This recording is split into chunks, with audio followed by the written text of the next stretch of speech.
كل ما أنا كان عندي قدرة على إن أنا أوصّل ليهم المشاعر وأتقبّلها بشكل صحيح، كل ما هم يقدروا يدّوني السلوك الصح. يعني دايمًا لمّا ولادنا يرجعوا مثلًا من المدرسة تعبان ومتضايق أو اتضرب في المدرسة، فييجي يقول لي مثلًا: "يا ماما أنا اتضربت." فأنا أقول له: "أكيد أنت اللي عملت كذا، أكيد أنت اللي ضايقته."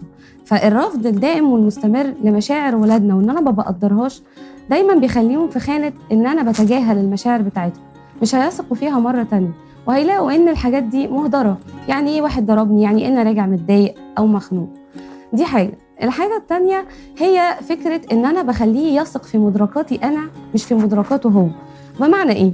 تعالي كده حُطّي نَفْسِك مكانه 5 دقايق، في ال5 دقايق دي اسمعي كده بودانِك أنتِ بتردّي عليه تقولي له إيه لمّا هو يرجع متضايق، وحُطّي نَفْسِك مكانه وشوفي هتحسّي بإيه مكانه، واكتبي لي ده. ليه؟ لإن في حاجة اسمها أو في مقولة بتقول: "كُلٌّ يشعر بما يشعر به حقًا." يعني إيه؟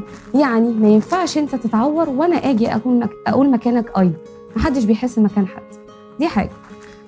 في حاجة كمان في المشاعر وهي إن أنا ولادي هيدّوا دايمًا ردود الفعل السليمة لمّا أنا أدّيهم أذان تسمع بشكل مضبوط.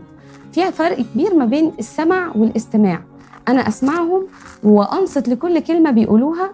ليه؟ لإن لغة التعاطف دي مش بياخدوها بشكل فطري، يعني مش بيتولدوا وهُم بيعرفوا يتعاطفوا أو بيعرفوا إزاي مشاعرهم تتقدّر، فده بيكتسبوه عن طريق التربية.